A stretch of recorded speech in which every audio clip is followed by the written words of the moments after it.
Welcome friends. একটি লোকসভা কেন্দ্র একটি বা দুটি বা তিনটি জেলার বিধানসভা কেন্দ্রগুলি নিয়ে গঠিত।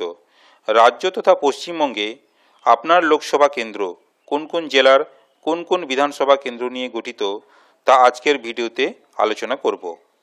প্রথমেই পশ্চিমবঙ্গে কতগুলি জেলা আছে দেখে নেব।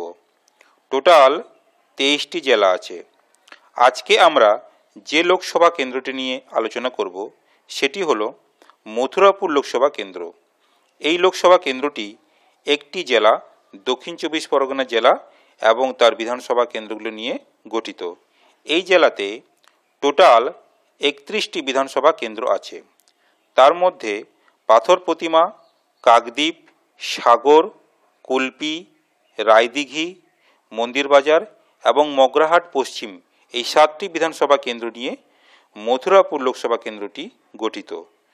আপনাদেরকে একটি ছোট্ট ইনফরমেশন দেওয়ার চেষ্টা করলাম। ভিডিওটি ভালো লাগলে শেয়ার করবেন।